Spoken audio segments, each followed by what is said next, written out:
So first things first, Joesef, how are you? I'm okay. How are you? I'm not too bad, thanks for asking. So before we get into Permanent Damage and then delve into the music, I would like to jump back to the beginning now. Now you jokingly refer to where you're from as the East End Coast. You mentioned there's a shitty river around there. But for somebody who's not from Glasgow, what is that area like growing up? It's a very lively place. It's definitely got a lot of character.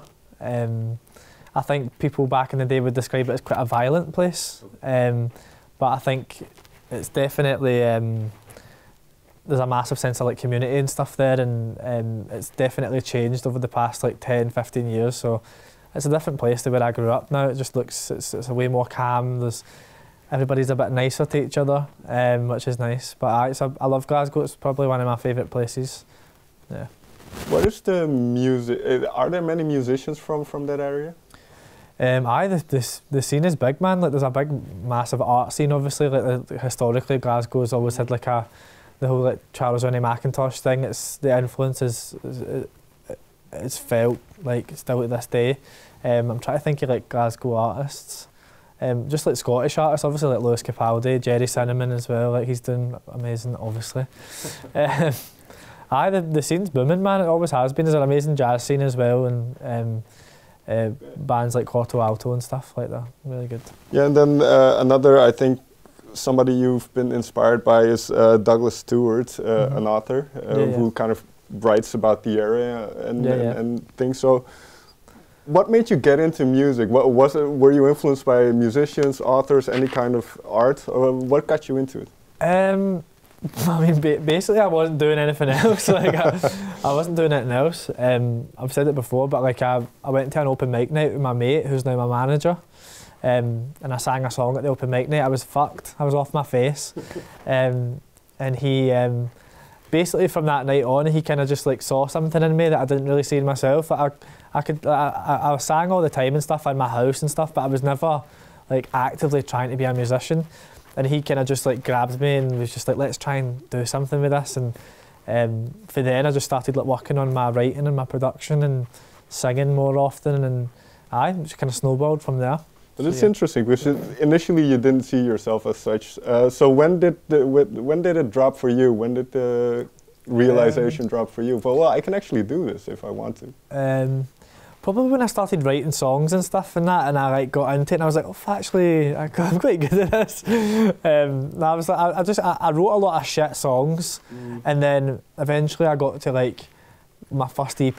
But when I started writing that kind of music, I was like, oh, this is I feel like I'm finding my place. And when I started showing people the music, they were it was just always a good reaction. It was, and you could tell they were being genuine with it as well. It wasn't genuine. It wasn't they were just saying it to not hurt my feelings. So I think from then I just kind of built my confidence by just testing the water and showing people some of the demos that I'd made and stuff. But so it just kind of always went well. Have you always had that kind of autobiographical, conversational style of writing, and how did that come about? Because it's one thing to just write a song, but to put so much of yourself in, that's another step, I suppose. So how did you develop kind of your way of writing? I mean, I think I just listened to a lot of the musicians I was brought up on, like Carole King and stuff. The way that they wrote about their life was so specific and autobiographical in a way I'd never heard before. So I think I've always just sort of thought that's the way music should be. You should exercise parts of yourself that you wouldn't feel comfortable exercising in a day-to-day setting. And I feel like before I got into music, I always found it quite hard to articulate my emotions. Speaking like this, I find it quite embarrassing. I don't know if it's just because of the environment I was raised in and stuff like that, but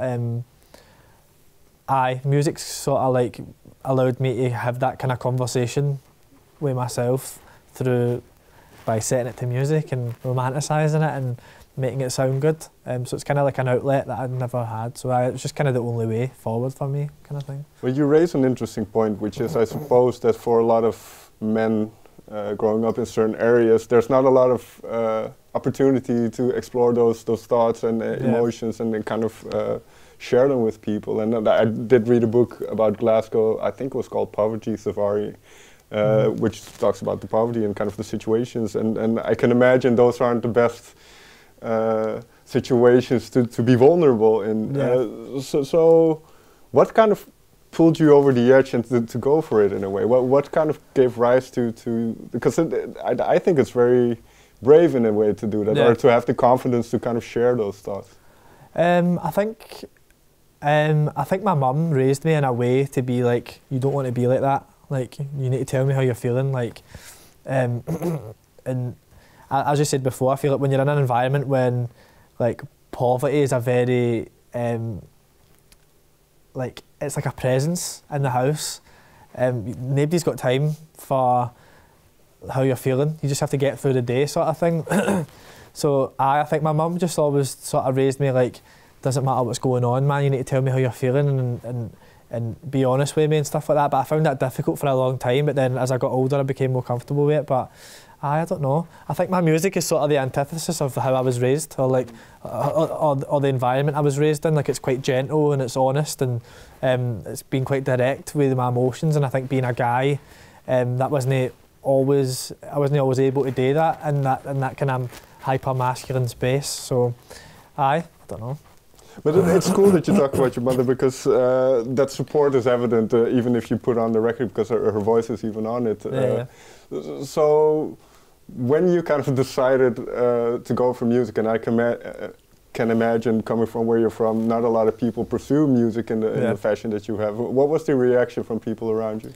I think at first people were like, what? Like, they were just kind of like, I just didn't know anybody. I didn't know anybody that was a singer or a musician or anything like that. I knew people that were kind of in bands, but it was usually like 40-year-old men who like used to like go and play in pubs and stuff. So I didn't really know anybody, but it was just kind of, they were kind of suspicious of it at first. But then when they started to like see the reaction and the traction that I was getting, it was like, oh, like, yeah, that's actually quite good. I think people need to see evidence of it making sense in order for them to make sense of it. But they're very proud of me. My family are like they're kind of like, we're kind of like one of those families where if one of us wins, we all win together. So they're very like, we're all kind of living vicariously through each other, and this is just another example of like us winning together, sort of thing. That's really good to hear. And in terms of you as because we talked a little bit about you as a songwriter, but then as a performer, because first you write songs, then you get the courage to share them, but then you have to perform them as well. What was that like, and did you take to that side of being a musician immediately? No, I was shit scared. I was like, literally like shit running down my legs, like terrified, like, because it's not even just like the subject matter, like sharing the subject matter, it's more like the physicality of performing is so fucking intense. Like, it's such a visceral experience, it makes your whole body shake. It feels like you're going to fight somebody. That's what I feel like. It's like somebody's just saying, I'm going to fight you right now and you're going to fight me. Like, it felt like that the first time I got on the stage, but I found it very difficult at first. Like, that kind of, the nerves were so terrible that I felt like I was going to projectile vomit every like 5 minutes. But I think it just comes with experience, man. I feel like it's fine now. I can just do it. I can go on stage and do it. Obviously, I'm still nervous all the time, but I kind of go by the mantra, the first song's always not that great, and then I get more comfortable. Well, I haven't seen you live, unfortunately, but from what I've read, there's a very intimate feeling about it. Again, I mentioned the conversational style of writing, and I think in terms of titles and these songs, as close as they are to you, you kind of pull people in, I suppose. So do you have an idea of what you want to do on stage, or is it just the music and I mean, I don't have any dance moves or anything like that, if that's what you're asking, but nah, man, I just kind of go on, and it's just kind of just me, and I feel that I've managed to kind of sort of create this space of like, anything goes, man, that you can be who you want to be in this room for however long it lasts, and just leave your troubles at the door. Because I think that's what music's always been for me, like a bit of like escapism, and I think that's what a gig is, like you just forget about the world outside. So hopefully, like, when people come to my show, there may not be backing dancers, but you can forget about your troubles for a wee bit, or live in your troubles as well. So very quickly, what is one of your favourite live shows you've seen personally one of my favourite shows that I've seen. I went to see the Specials in the Barrowlands in Glasgow. I've seen them a couple of times, but the last time I went to see them, I was a bit older. I was like 16. I was like 16. And it was just such a fucking like crazy gig. And it was like me and these 50-year-old men, like we were all like getting thrown about. But it was such an amazing, I feel like the Specials are like such a like culturally significant historical band, and to be able to see them do their thing when I'd been raised on their music, it was such a fucking amazing experience. And very, very like, I'll never forget it. Such an amazing energy in the room.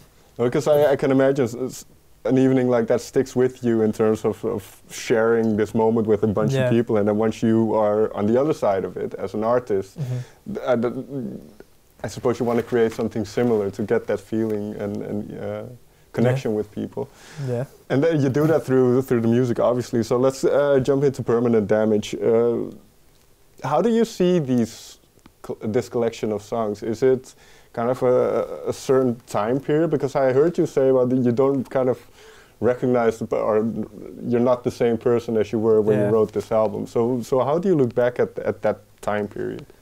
I mean, I feel like I can't remember it because I was so fucked up in the head, but I'm glad I've got the album to listen to and be like, oh, that's how I felt about that back then, because I just felt like I was just so... it was like it was like a period of about 3 years, not writing the album, I just mean the story that's in it, and this relationship with this person, and the kind of breakdown and the aftermath of that. But the album was very like, it was like this living, breathing thing. Like I was living this experience every day and then bringing it into the studio. So it felt very like there was no boundaries in terms of like my professional life and personal life. It was just all very caught up in the same space, which was quite weird. And it's quite difficult now talking about it because it's like it kind of like rehashes a lot of things that I've moved past. Right. So I'm talking to like strangers about like really personal things, but it's fun, man. I've got like this. It's just like a story, beginning, middle, end, of this experience I had with this person. Well, let's not delve into too much of what happened then. But then kind of because I can't remember which song it was, but I think it's Didn't Know How to Love You. But that's the turning point, I suppose, where you kind of go, well, I've worked enough about it. There's only so much I can do. Let's move forward. Do you remember that time where you kind of went from one side to the other? Yeah, I can remember going into the studio and being like this to Barney, who's my like co-producer on the album. I was like, I'm sick of this. Like, I'm sick of feeling like this. Like, and I think sometimes like, as I said before, music takes me somewhere else, and I needed that song to be like, I don't care. Not that I don't care, but I'm like, that's the point in the album where I kind of stand up, and I'm like, I need to get some help here, and you can't make me feel bad about this anymore, sort of thing. But I think it's nice to have that point in the record where I'm not on my knees anymore, and I'm finally coming to my senses, and I'm starting to leave it behind. But it's such a fun song, man. Like to listen to and play, Yeah, and then also you mentioned Barney's. In terms of the production side of things and the sonic world that you live in on this album, how did you kind of arrive at that? And I think the aesthetics, I mentioned Douglas Stewart before, that was part of it, but how did you kind of figure out where to go? Because it's soulful, but then there's a lot of diversity, I suppose, as well. Yeah. I think like we did a lot of searching on the album, me and Barney, and he made it very apparent that like that's the kind of natural thing to do, is experiment, and I felt like I was clinging onto this idea of what I should sound like, and the moment that I let that go, we made It's Been a Little Heavy Lately, which was very like a different direction for me. Like I'd never used synths before really in any of my songs, and it just made it so much more fun. I think me and Barney just kind of sort of emulated all the music that we love to listen to, like a lot of vintage textures, but we sort of like organic synths, like modern synths, so that the kind of combination of the two makes it feel, it's like a nice combo. It's like modern, but it's kind of old school at the same time. I think I've just always been obsessed with kind of old music. And can I assume then like soul records from the 60s and 70s? Yeah. Yeah, like Al Green, the Mamas and Papas, and like the Shirelles and stuff like that. Like the kind of like boom clap music. Definitely a lot of that influenced the album. I think it's just because the music I've been brought up on since I was a wee guy. I've always wanted to make a song like that, and therefore I was given this opportunity to do that, and I did it. So, was there a lot of music playing in your house growing up? Yeah. My mum used to just always put the radio on or the records on and stuff like that, and it was never quiet. Like one of those houses, like I feel like now when I'm in a quiet room, I feel like I can hear like people's thoughts because I'm like, it's just I'm not used to the quietness. But it's mad how much I've been influenced by those times. But I suppose this all ties into although it's written about something else, the album title, Permanent Damage, that's obviously residual kind of damage from that relationship. But I suppose it kind of talks about every experience influencing our life and kind of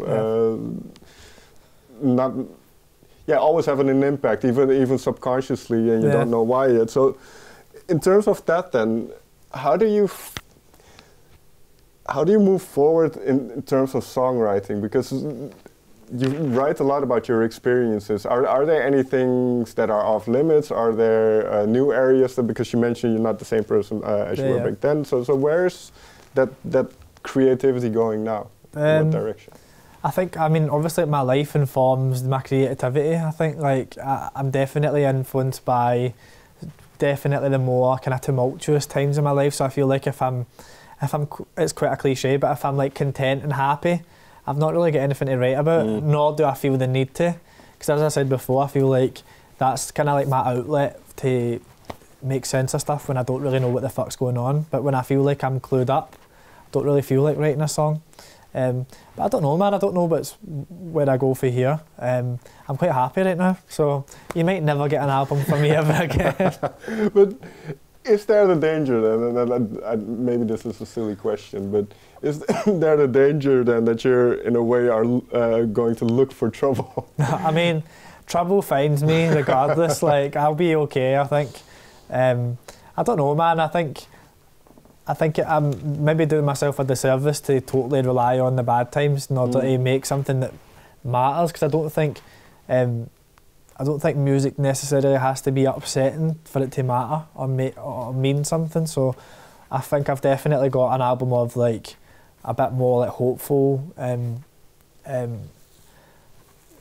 content maybe, but no, but I would say like a song like All Good, the one you close the album with, it is kind of coming full circle and kind of going, well, there's light at the end of the tunnel. This was kind of what I've experienced, but now it's all good and I'm moving on. No, I definitely think there's like the album is definitely has a line of hope all the way through it, because I feel like it was important for myself as well as the listener to feel like it does get better and it changes, and no matter how bad it is at the time, you can always overcome any sort of like internal like feeling or get past any experience that's kind of causing you harm or trouble. So it was important for me to just have that kind of, it's going to be okay, like it'll be fine. But obviously in the moment it's very difficult, and then maybe that thought isn't there. So is this something you have had to learn, or is it something that you were kind of always had with you, kind of this moving forward mentality? Yeah, I think when I wrote All Good, I wasn't all good. You know what I mean? Like the verses are kind of talking about kind of these upsetting realizations of like the bad things that happen in life, but then kind of snap them out of it, being like, nothing's ever easy, like it's going to be okay, it'll be all good, sort of thing. So I kind of wanted to manifest that it would be okay. It's okay now, but eventually it did though. Yeah, it does. It always does, and I feel like hopefully when people are listening to the album, they can realise that like it's always going to be okay, regardless of how bad it is at the time, because otherwise everybody would be fucked all the time if it didn't get better. So definitely, yeah. Is it as simple as time heals all wounds then, or is it maturing? What is it? I mean, it's such a like cliche, but time, honestly, like just the more like kind of space away from a situation, the more perspective I feel like you get. You kind of need to stand back to appreciate or understand whatever it is that is in front of you. You can't be standing too close to it, like a painting sort of thing. So I definitely think enough time away for an experience, or it's definitely, it will help. I feel like now that I've made the album and it's past me and I can see it for what it is now, I'm like, oh, makes sense. Like, it's cool. That's interesting. Well, you say it's cool, but what are your thoughts when you think about the album? Because obviously you have the songs still to perform live. Does it take you back to those days, or have you kind of, can you separate those worlds? Sometimes, man, it just depends. Like, if I'm having a bad day or whatever, sometimes I'll just, if I'm too nervous, sometimes if I'm really nervous, I'll just go right into the song. Like, just kind of close my eyes and just think about the song and not think about anybody else, and sometimes that can get me. Like, it takes me right back. But I suppose that's a good thing, man. I feel like it's nice to have access to feelings that, because not everybody can do that. Like, some people are just totally avoid their feelings at all times, and that used to be me. Like, before I started making music, I would just go and party for 3 days and then think about it. So it's nice to be able to like tap into that bit of myself. So it's a good thing and a bad thing. Makes it kind of like picking a scab, like kind of like constantly like rehashing it, but it's alright. And then once you throw it into the world, obviously people can make of it what they want in a way. So what are some of the more interesting interpretations you've heard about your music or your songs? Do you know what, man? It's been like good. It's been good. People have been saying really nice things about it. And if anybody said anything bad about it, it's like not even been that bad. Do you know what I mean? It's just been like whatever. But people have been really nice about it. I don't really know. But do you get a lot of messages from people kind of going, well, this means a lot, or the fact that you're able to be vulnerable here, it really helps me? Aye, man, like I definitely get messages all the time, like DMs on Instagram and Twitter and stuff like that, just about like, which blows my mind. Like, it would take so much for me to message someone, like an artist, and be like, oh my God, I love this, like full stop, never mind like a whole thing. Right. So it honestly means a lot to me when somebody like tells me like a story and they're like, oh, this really reminds me of like this time with my boyfriend or something like that, and I'm just like, fucking hell, that's mad. I think I really underestimated that aspect of making music when I was making it, like how like it affects other people. Because I'm constantly affected by other people's music. Like music is my life. Like, I love listening to music, and so it's cool to have that sort of connection with complete strangers. And it's a connection that I've always kind of felt like was missing from my life. Like I feel like I've always just kind of been a bit of a like wanderer in life, and that connection is kind of, it's been nice, man. It's been nice to have that with these people. Yeah, it shows you how impactful music can be as well, where a song can resonate with so many people from different walks of life. So that's really cool. For sure. Final question then, you mentioned, well, when you started, I suppose you didn't imagine performing for a lot of people and then releasing albums and all that stuff. So now that you are at that stage, how do you look towards the future? Is it still surreal or? Nothing, I don't think it'll ever feel normal to me. Like, it's such an unnatural world to be a part of. Like, I think it's just because of how I was raised, like how I like the world that I grew up in. Everything just feels so far removed from my reality sometimes. But I think I'm definitely becoming more comfortable in this setting and like being like front facing and talking to people and stuff. But I just think it could have been so bleak for me. So this is everything I do every day. I get to like travel. I'm in fucking Amsterdam right now. Like, you know what I mean? It's amazing. I get to travel and like have a good time. So every day is class for me. Like it's I don't really know. Yeah, no. Hopefully, I suppose for the people seeing somebody like you doing well, that might hopefully inspire them to realize that they can do a similar thing as well. Yeah, if I can do it, any cunt can do it. Anybody can do it. Literally. Like, I hopefully, man, if any boy for a scheme like where I grew up, like a housing estate, can be like, oh, like, maybe I can do that if I kind of worked at it or whatever, then fucking yes. So, Joesef, thank you so much for your time. Thank you for having me. Cheers.